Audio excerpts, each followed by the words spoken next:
Hello, class.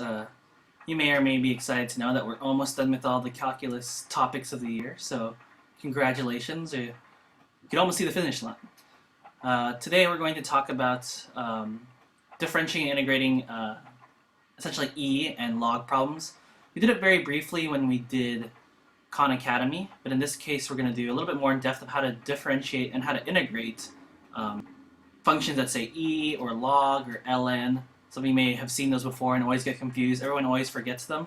So what we're going to do today is learn how to take the derivative and take the antiderivative of those two functions. So here, the rule of thumb is that the derivative of e to the x is just e to the x. And some of you may have learned that before. I may have told you some of that before, but it's very simple. It's also my favorite one because it's very easy to memorize. Easy for the kids to memorize that it's just e to the x. So first thing I'm going to do, it says find the derivative of each function. Think of this as this little 3 here. If I want to derive it, it's just going to be 3e to the x. This case right here, it's been a long time since we talked about, but this has a negative 3 to the x up top. I'm going to have to use chain rule here, where I take the derivative of the outside and derivative of the inside. Remember, chain rule is derivative of the outside, which in this case is just itself, right? And I leave the inside alone. Multiply by the derivative of the inside. The inside function is negative 3x, so the derivative is going to be negative 3. So the derivative is going to be negative 3e to negative 3x. That is the derivative of this problem. Now in this problem, yeah, you're going to say like, man, this sucks, or this looks pretty complicated, and it is. It's because I have two things being multiplied, e to the x squared times square root of x.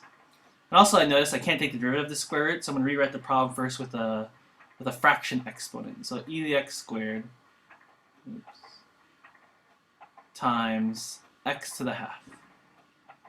So now when I take the derivative, it's been a while since I take the derivative. Again, I'm going to do product rule, which I can just write it here in case you forgot. F prime g plus fg prime. I'll take the derivative of the first one. This is very similar to the last example we did. I'm going to leave the outside function alone and times it by the derivative of the inside.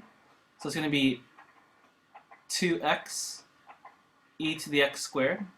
And if you don't know why I got that 2x out in front, look at this example right here. I'll leave the second one alone, so it's going to be x to the half. Plus, I'll leave the first one alone. Times the derivative of the second one. Second one is just a power rule problem, so half x to negative half. And you can make this simpler or neater and combine some terms here, but just so you understand the concept, I just want to have you stop there. So that is deriving e to the x problems.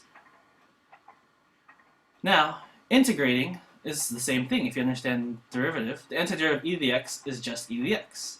So in this problem, if I want the antiderivative of 6e to the x, 6e to the x, and then there should be this plus c that I always forget. What do you notice about this one? Yeah, I have a function inside a function.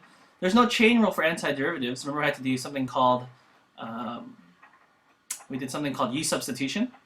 Here I have an e to the x squared, so I know x squared is the inside function, so I'll make u equal x squared, which makes du 2x dx.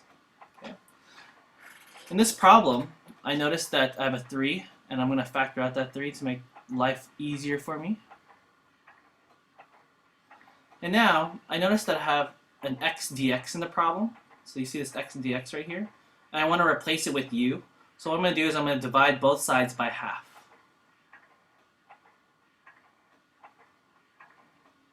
Okay, so far? So now I have something I could substitute all the x's for. This x dx will turn into half du, and this x squared will just turn into u. So 3 antiderivative of e to the u half du. Now this is all review from here. I'll factor out the half.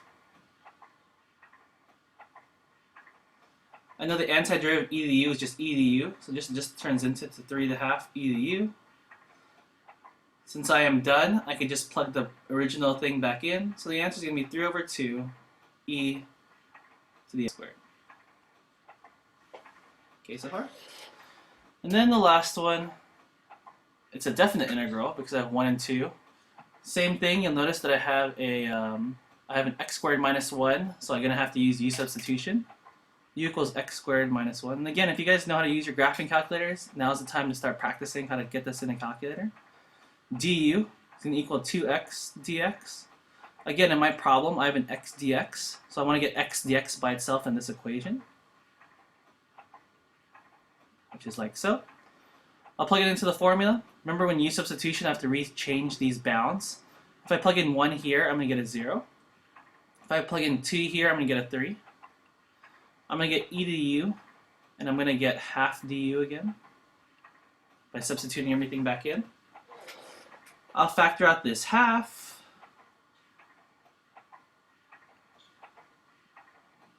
I will take the antiderivative, which is just e to the u, and then I'll just plug in 3 and subtract it from 0. I'm running out of space here.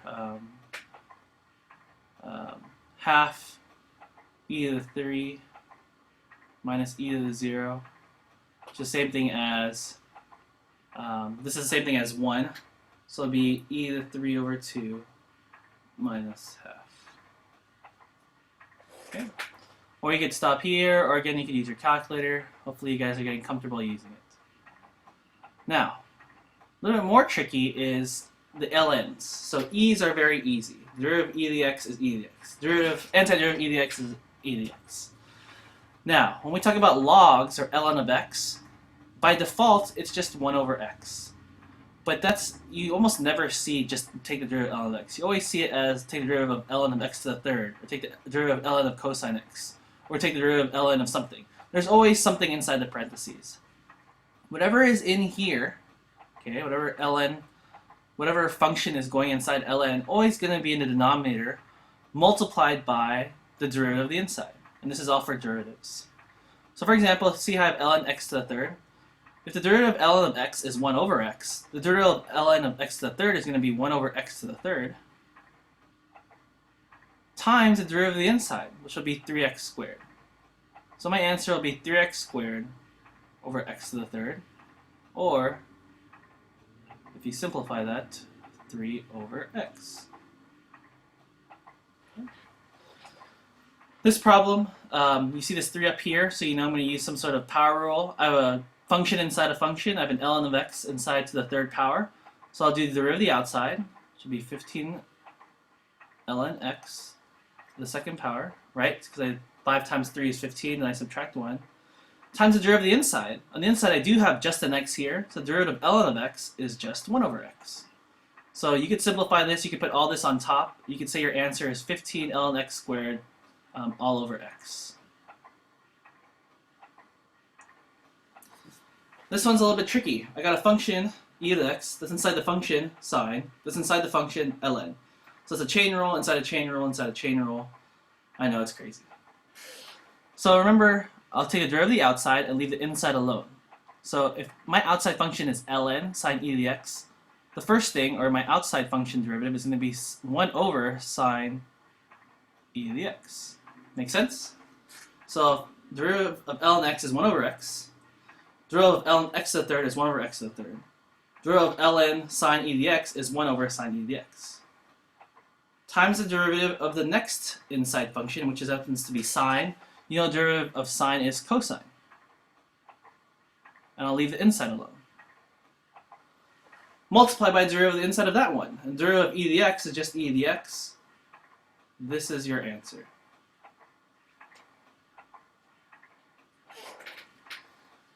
This problem, you'll notice that I have a product rule. I have this multiplied by this.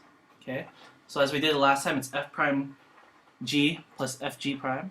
So I'll take the derivative of the first one, which is going to be 3e 3 to the x. Remember, because I take the derivative of the outside, e 3x, times the derivative of the inside, 3. Leave the inside alone. Plus, leave the first one alone. Times the derivative of the second one, and you'll notice in the second one, I've got a chain rule going on here in the second one. So it's going to be times 1 over cosine x, because that's the derivative of the outside function, times the derivative of the inside function. Derivative of cosine is negative sine. So again, you could simplify this, or you could move the sine x on top of here, move all these together. But I just want you to get the concept, like so. And the last one, a simple chain rule problem. I have ln and a function inside it, so it's going to be 1 over x squared plus e to the 5x, right? Times the derivative of the inside. The inside function is going to be just 2x plus, and the derivative of this one is going to be 5e 5 to the x.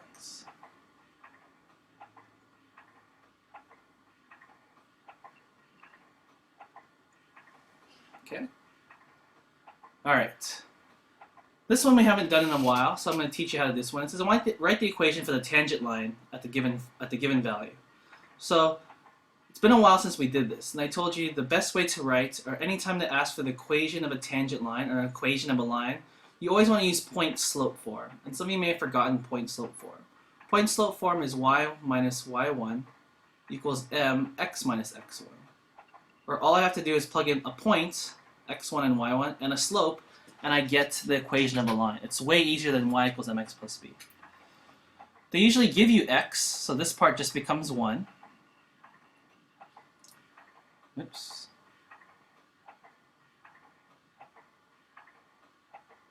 Oh well. This part just becomes 1. So this right here is just x minus 1. Whoa. Here, I'll start over here. This becomes x minus 1. To get y1, I plug in 1 into the problem. So I plug in 1, I get 1 minus ln 1 over e to the 3, right? ln of 1, you can put this in your calculator, it's going to be 0. So it's just going to be 1 over e to the 3. So this becomes 1 over e to the 3. So now all I have to do is figure out what m is. M is slope. So you know that if I'm looking for slope of a problem, of an equation, I'm going to take the derivative.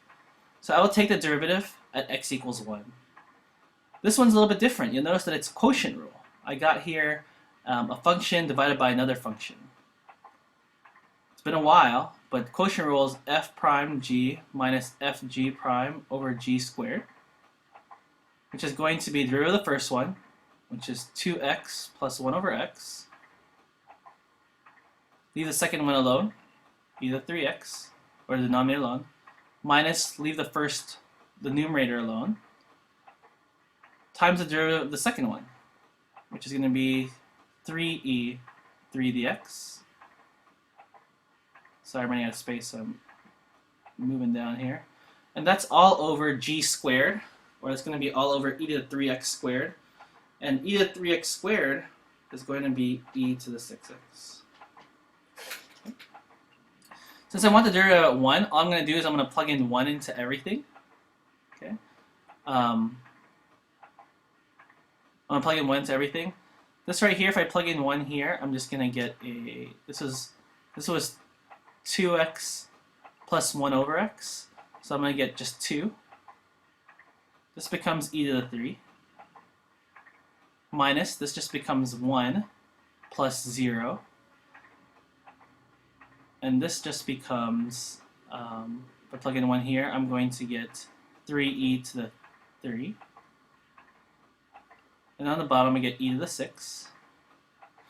And if I simplify the top, I'm going to get a minus e to the 3. So I have 2e to the 3 minus 3e to the 3, so I'm just going to minus e to the 3 on top. I'm going to get e to the 6 on the bottom, which simplifies to e to the 1 over e to the 3. And they cancel out.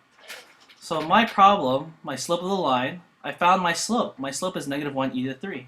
So my final formula, my final equation of the line, y minus 1 over e to the 3.